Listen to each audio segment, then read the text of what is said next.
Well, hello everybody and welcome back to the channel. I'm Richard, this is Lap of the World, and you may want to pause the video at this point and grab yourself a drink, because today we're going to start to answer the question that I think has been on everybody's mind, and that is, what is going on with our 314,000 mile NSX?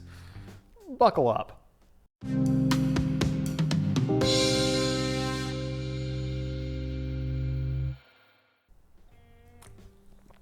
So, a little background for those who haven't been following the channel for the past 3.5 months or so. Back in mid-October, Liz and I drove both of our first generation NSXs down to Phoenix for NS Expo 2022. That was an amazing time and is well documented elsewhere on the channel if you want to know what that's all about. But at the end of the first day of the track event, the black car came back into the pits and presented us a noise that sounded suspiciously like rod knock.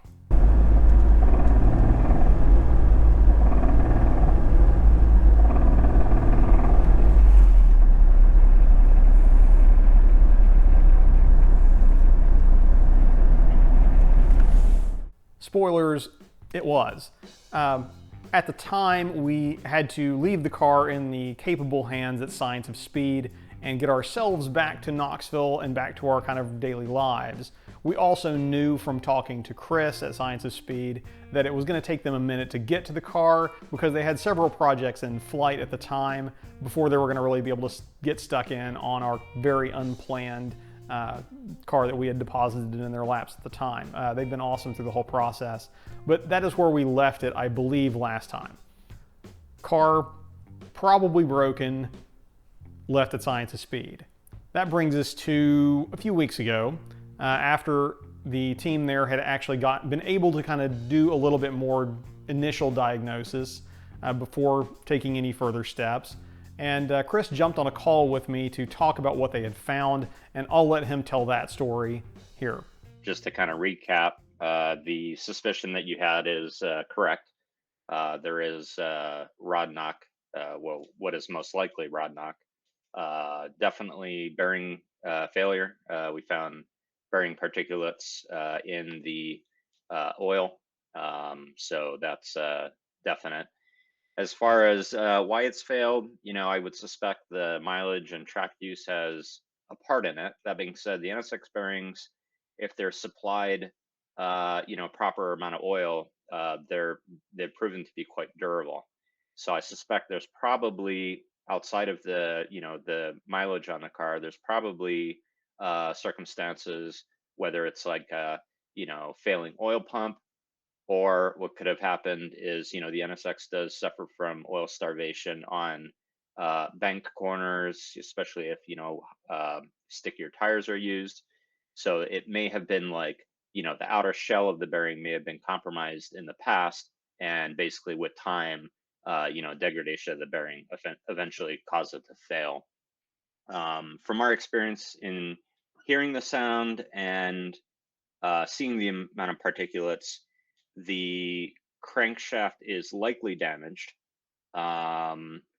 This is sort of like, if I would to rate it from a 1 out of 10, 10 being the engine was locked up and the customer still kept trying to drive it, to a 1 in the way that they heard a very faint noise and then had us inspect it. This is probably right in the middle at about a 5. So from that conversation, we can fast forward a couple of weeks until they were actually able to get stuck in on tearing the engine down. And let me just read you the email that they sent me. Hi Richard, we have your engine removed and disassembled and have the following notes to share. The engine damage is from rod bearing failure. And they sent me a couple of pictures to reference, which I'll put on the screen. There's no way to tell for sure, but contributing factors could have been or included the poor workmanship from the prior engine build. More on that later. It looks like it was overheated previously, and there is a variety of poor workmanship, including many cross-threaded bolts, missing bolts, wrong bolts, but most concerning is when they put it back, that being the cylinder heads, I think in this case. None of the seals were replaced. Instead, they tried to use Honda Bond to kind of make up for not replacing the seals. So the seals were there, but they were just kind of schmooed with Honda Bond. I'll have a picture of that on the screen as well. In particular, the cylinder head orifice seals were not replaced, which may have led to reduced oil pressure over time. Damaged components include the crankshaft, one rod, and the oil pump. Thankfully, because you stopped running the engine in time, the block cylinder heads and cams are okay.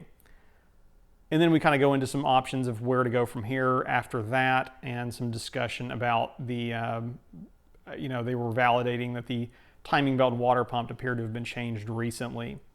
So, one thing I do want to address is none of the mechanical sins that they cited there were things that I've done in front of you on the channel. And honestly, I do not have great documentation of what was done to the car before my ownership. I have some stuff, but it's very surface level, and I have no records of any major work having been done to the car prior to my ownership. I have had the cylinder heads off during my ownership, had someone do that to replace the head gaskets with the MLS versions, because we suspected at the time that there was probably a flaw that was leading to some leakage there. The graphite gaskets are kind of known to do that over time, but I cannot point fingers in this case at, or I'm not willing to point fingers, at least in this case, at any of the particular work that was done because of the very spotty records that I have prior to my ownership. But I just wanted to be very clear that none of the sins uncovered. Actually, no, they mentioned that there was one of the timing cover gaskets that was a little bit out of place. That was probably me. I had taken one kind of back part of the way off to realign one of the covers so it would like mate up with its the one above it. So it's probably the lower cover, and then on one side of it, it looked like the seal had kind of smushed out from its little groove there. Notoriously fiddly to get correct. But anyway, before I ramble too much, that leaves us with the question of what do we do now? So our options are pretty much thus. We can repair the engine and source some potentially fairly hard to find parts in order to accomplish that. The second option would be to replace it like for like, do a swap with a known, hopefully known good C30A that somebody has laying around. I've actually had a couple of people approach me already that have spare motors. But that has its own pros and cons, because you've got to, you're assuming the engine is in good shape. If it's been sitting around, it's probably going to need some maintenance immediately just to make sure that it's brought back up to being able to go out and do some fairly enthusiastic driving fairly quickly. Then you have the other options kind of out of the box, where we could swap the C-Series out for some other kind of motor that will fit and work in an NSX, of which there are a couple of examples that come to mind. But that is what you're going to have to look forward to in the future videos that we're going to do in this series. We're going to take you along for the whole ride, the whole decision-making process in great detail. And so that'll be the next few videos you can look forward to watching. Those should come out pretty quickly. I'm going to try and get most of those out leading up to Christmas, but then we're going to have a little bit of a break there, obviously, because family first. But week before, week after, you can look forward to these videos, and we'll take you through the entire process of deciding what we're going to do with it. Once we decide what we're going to do with it, we'll let you know, and then we will get stuck into how exactly we're going to go about that. But that is where we're going to leave it for today. I am very appreciative of all of you watching this. This video is probably long overdue, but it took a little bit of time to get to the point where I could tell a cohesive story that was actually going to get us somewhere other than like, okay, well, we had this little update and we have this other little update. But anyway, maybe that would have been better. I don't know. I try not to milk things too much, but that's where we're going to leave it. I appreciate you all for watching. You guys are legends. If you want to see any of the, we've got some probably additional behind the scenes and outtakes that are going up on our Patreon in the meantime. If you're interested in that, you can check it out via the link in the description. If you enjoyed the video and you are curious to see what happens with the car, drop a like, click subscribe, and don't miss the next time we have an update. I'll see you in the next one. I'm Richard. This is Lap of the World, and we will see you in the next video, if not once again eventually at the track.